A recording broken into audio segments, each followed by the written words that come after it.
Hello friends, welcome to ठेका ज्ञान का। मेरा नाम है प्रिंसी प्राशर। आज की वीडियो में हम डिटेल्ड डिस्कशन करने वाले हैं यूपीएससी सीएससी एग्ज़ाम प्रोसेस के बारे में। तो ये एग्ज़ाम जो है वो 3 स्टेजेस में कंडक्ट कराया जाता है, प्रीलिम्स, मेंस और इंटरव्यू। तो ये जो तीनों स्टेजेस हैं उनको हम डिटेल में डिस्कस करेंगे, लेकिन उससे पहले हम जान लेते हैं यूपीएससी क्या है।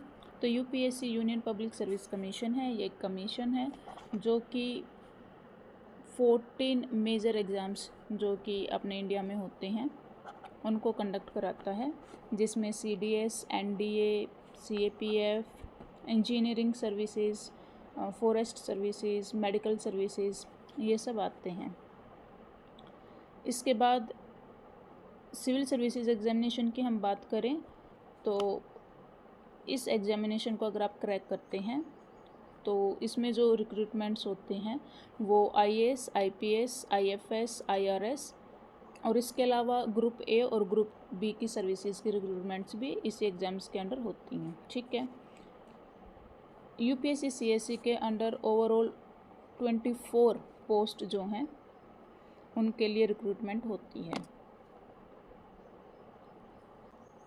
अब स्टेजेस के बारे में अगर हम बात करते हैं तो 3 स्टेजेस में ये एग्ज़ाम कंडक्ट कराया जाता है, प्री, मेंस और इंटरव्यू, जिसको हम अभी आने वाली स्लाइड्स में डिटेल से डिस्कशन करेंगे। तो पैटर्न अगर हम देखें तो 3 स्टेजेस हैं, जैसा कि हमने डिस्कस किया, प्रीलिम्स, मेंस और इंटरव्यू। प्रीलिम जो है वो ऑब्जेक्टिव होता है आपका। ऑब्जेक्टिव मीनिंग कि मल्टीपल चॉइस क्वेश्चंस आपको मिलते हैं।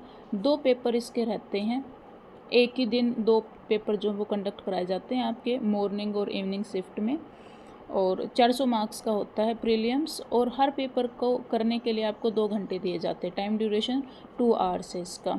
प्रीलिम्स में कौन से 2 पेपर होते हैं और 400 मार्क्स कैसे, ये अभी हम आने वाली स्लाइड्स में डिस्कस करेंगे। उसके बाद अगर हम बात करें, मेंस होता है। मेंस जो आपको वो डिस्क्रिप्टिव पेपर होता है। टोटल 9 पेपर आपको देने होते हैं इसमें। डिस्क्रिप्टिव मतलब कि आपको long answers, long and short answers लिखने पड़ते हैं। इसमें चॉइस नहीं मिलती आपको कि आप टिक करो। इसमें आपको जैसे आप कॉलेज या स्कूल में जो एग्ज़ाम्स लिखते हैं ऐसे ही आपको एग्ज़ाम पे जो आंसर्स हैं वो लिखने होते हैं। ये 1750 मार्क्स का ये रहता है और 3 आवर्स ईच। हर पेपर को लिखने के लिए आपको 3 घंटे दिए जाते हैं। ठीक है।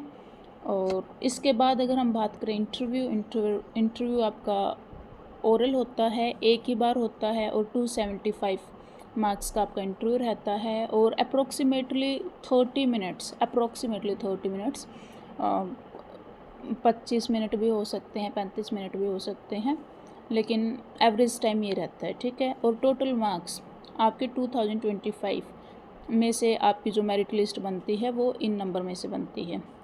अभी अगर हम स्टेज 1 की बात करें, प्रीलिम के बारे में, तो प्रीलिम में 2 पेपर होते हैं, पेपर 1 और पेपर 2। तो पेपर 1 जो होता है वो आपका जीएस स्टडीज़ का पेपर होता है। ये आपका जनरली 9 से 12 की इसकी टाइमिंग होती है मॉर्निंग शिफ्ट में। फर्स्ट पेपर ये होता है आपका। इसमें 100 क्वेश्चन आते हैं और 200 मार्क्स का ये क्वेश्चन रहता है, क्वेश्चन पेपर रहता है मतलब।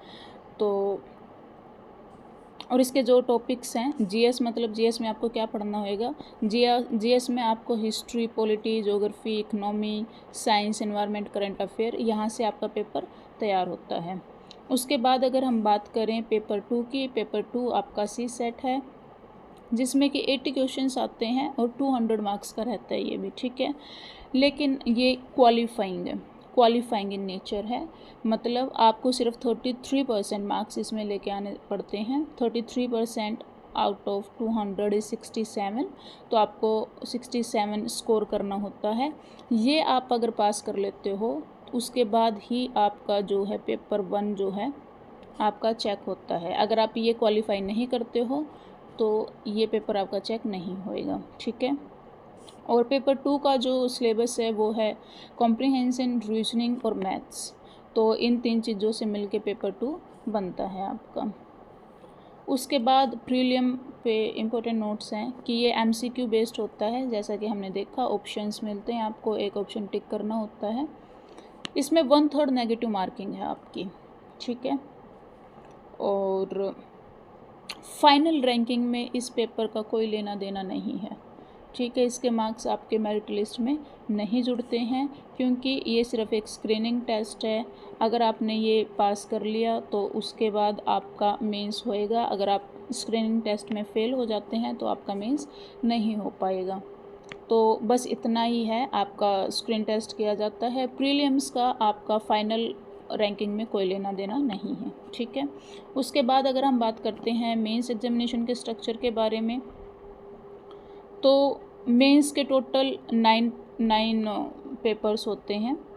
2+7 क्यों? क्योंकि 2 पेपर आपके जो हैं वो क्वालिफाइंग इन नेचर होते हैं और 7 पेपर जो है उनकी मेरिट लिस्ट बनती है। मेरिट लिस्ट जो आपके बनती हैं, ये जो 7 पेपर हैं इनके बेसिस पे बनती है।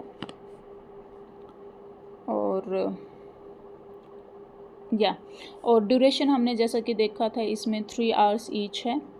इसके अलावा मीडियम आपके जो पेपर का है, या तो आप इंग्लिश चूज़ कर सकते हैं या फिर एनी स्केड्यूल्ड लैंग्वेज।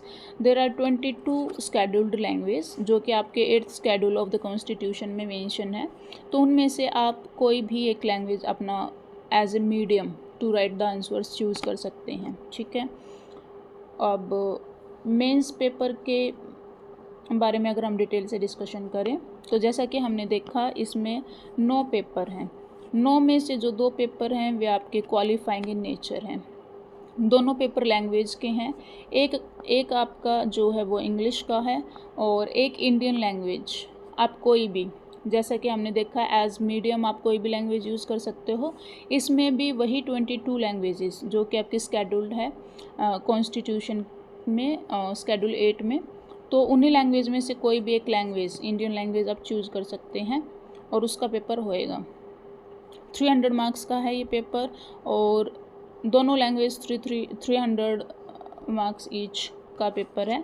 और ये भी आपकी क्वालिफाइंग इन नेचर है। क्वालिफाइंग मतलब 25% ही आपको इसमें स्कोर करना होता है। 25% अगर आप ले आते हैं तो आप स्कोर कर लेंगे, क्वालिफाई कर लेंगे इस एग्ज़ाम को।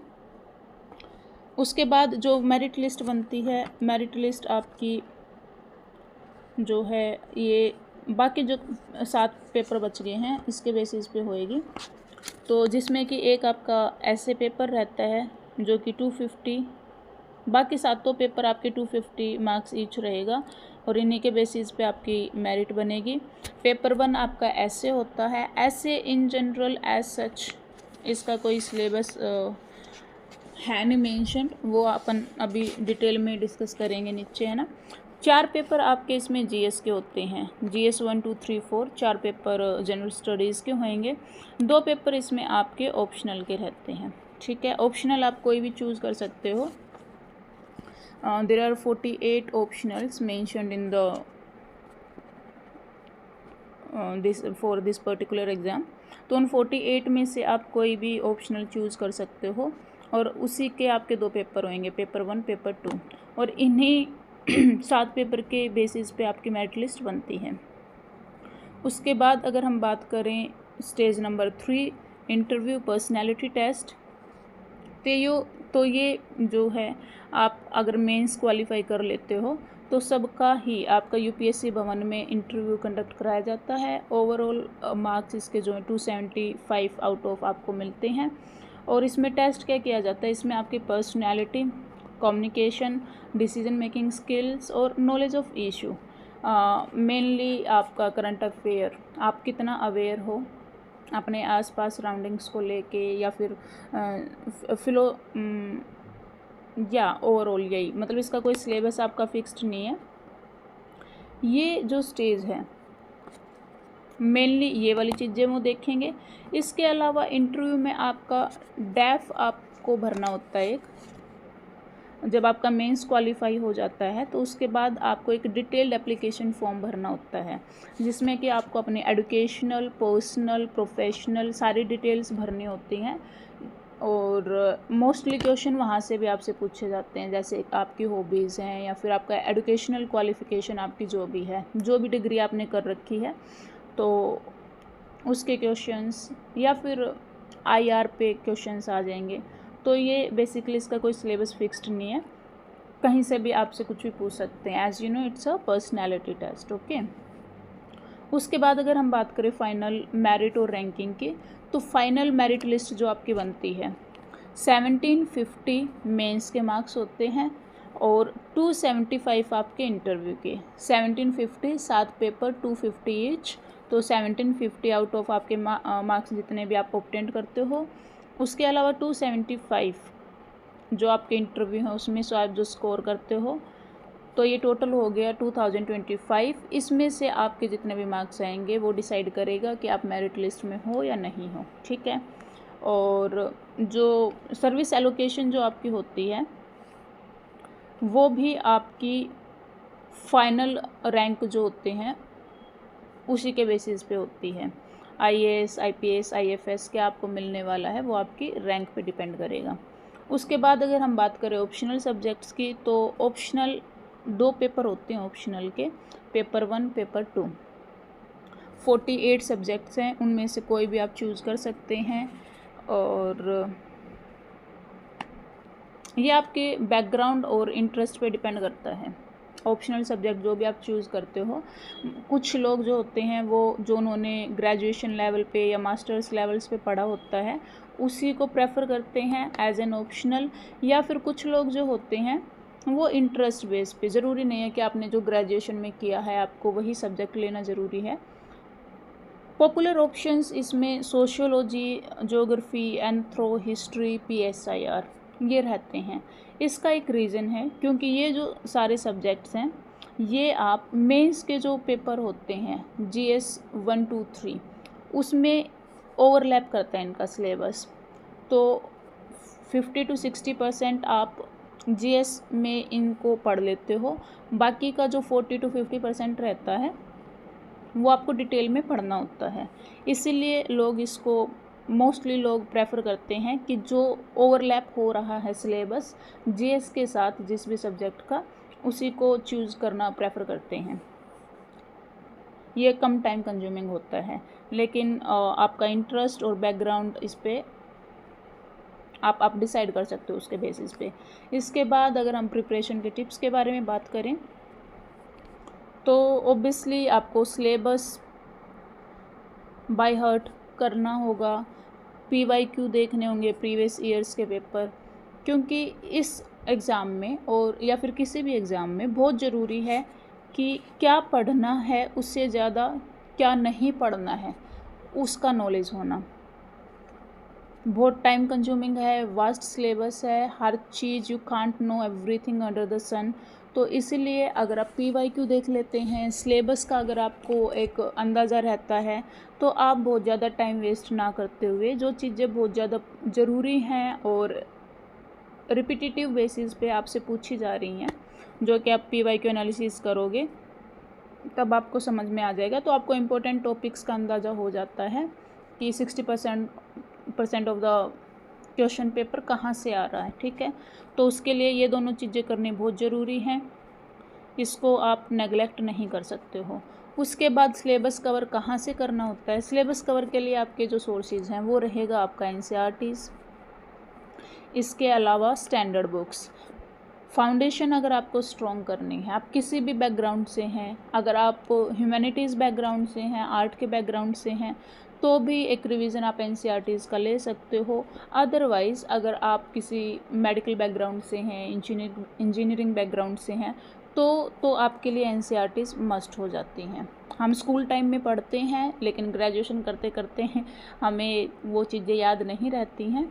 तो NCERTs आपका फाउंडेशन स्ट्रॉन्ग करने के लिए। उसके बाद आप मूव ऑन कर सकते हैं स्टैंडर्ड बुक्स पे। ठीक है, स्टैंडर्ड बुक्स में जैसे लक्ष्मीकांत आपकी पॉलिटी के लिए हो गई, स्पेक्ट्रम या बिपिन चंद्रा आपकी हिस्ट्री के लिए हो गई।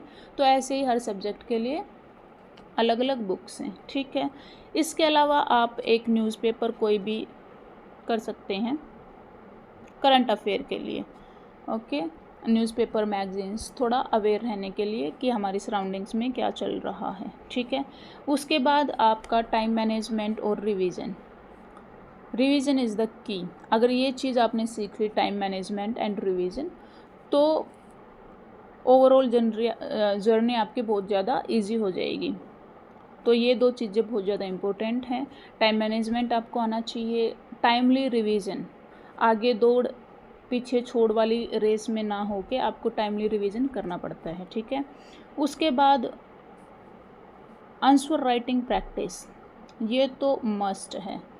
आपने क्या पढ़ लिया, ठीक है, आप नॉलेज का भंडार बन गए, ओके, बट अगर आप उसको प्रैक्टिस में नहीं लेके आ पा रहे हो, मतलब आप एग्जामिनर को नहीं बता पा रहे हो कि आपके पास वो नॉलेज है, तो आप नहीं कर पाओगे, मेंस आप फेल कर जाओगे।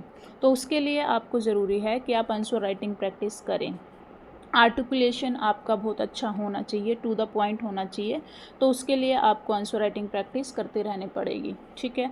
उसके बाद अगर मॉक इंटरव्यूज़, अगर आपका मेंस क्लियर हो जाता है तो उसके बाद आपके होते हैं पर्सनालिटी टेस्ट इंटरव्यू, है ना, तो उसके लिए आप मॉक इंटरव्यूज़ दे के प्रैक्टिस कर सकते हैं।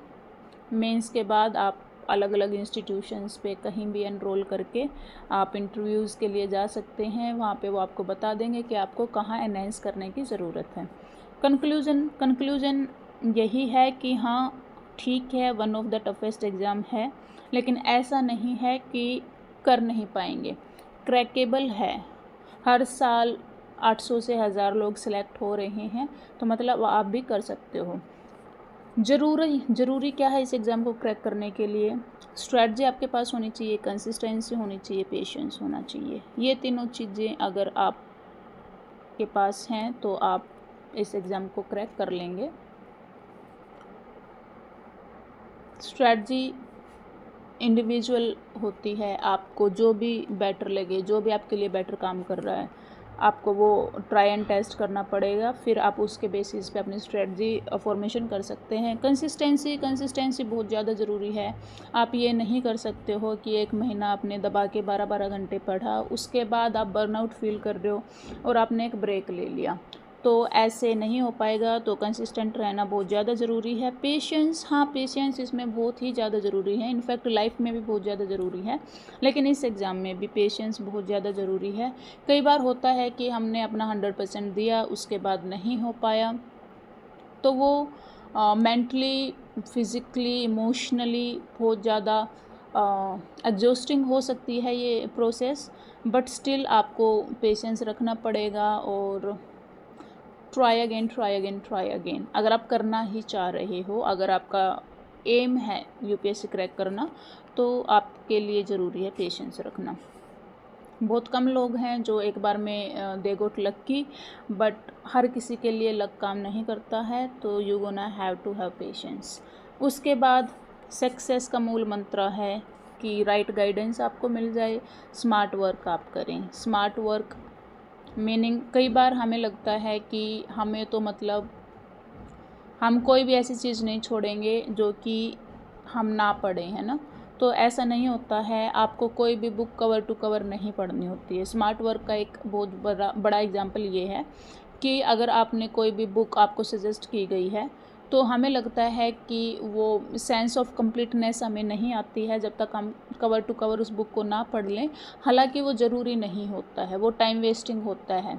सिर्फ कुछ ही चैप्टर्स हैं जिसमें से क्वेश्चन बन रहे हैं हमारे। तो स्मार्ट वर्क और हार्ड वर्क में ये डिफरेंस है। आप कवर टू कवर उस बुक को ना पढ़ते हुए सिर्फ उन चैप्टर्स को पढ़े जहाँ से एक्चुअली क्वेश्चंस बन रहे हैं, ठीक है। तो आपको स्मार्ट वर्क करना होगा और गाइडेंस आपकी ठीक होनी चाहिए, सक्सेस आपके कदम चूमेगी, ठीक है गाइज। तो this is it, thank you so much for listening to मी।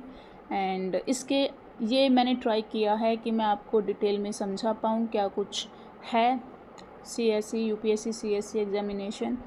और इसके अलावा अगर कुछ आपके क्वेश्चंस रह गए हैं जिनके आंसर मैं नहीं कर पाई हूँ इस वीडियो में, तो वो आप मेरे को कमेंट सेक्शन में बता सकते हैं। और या दिस इज़ इट। ये ठेका ज्ञान का चैनल है मेरा, आप इसको सब्सक्राइब कर सकते हैं। इसके बाद मैं जो भी मेंस के सब्जेक्ट्स हैं जो हमने यहाँ पे देखे हैं, GS पेपर 1, 2, 3, 4, ये सब इनका क्या डिटेल्ड सिलेबस है, नेक्स्ट वीडियो मैं उस पर बनाने वाली हूँ हर पेपर का, और हम सोर्सेज भी डिस्कस करने वाले हैं। जीएस पेपर को हम कहाँ से पढ़ सकते हैं, 2 के लिए क्या सोर्सेज हो सकते हैं, तो नेक्स्ट वीडियो मैं उस पर लेके आने वाली हूँ। ठीक है, तो आप कमेंट सेक्शन में ज़रूर बताएं कि आपको वीडियो कैसी लगी और आपके क्या ऐसे क्वेश्चंस रह गए हैं जो मैं इसमें आंसर नहीं कर पाई हूँ। Thank you so much guys.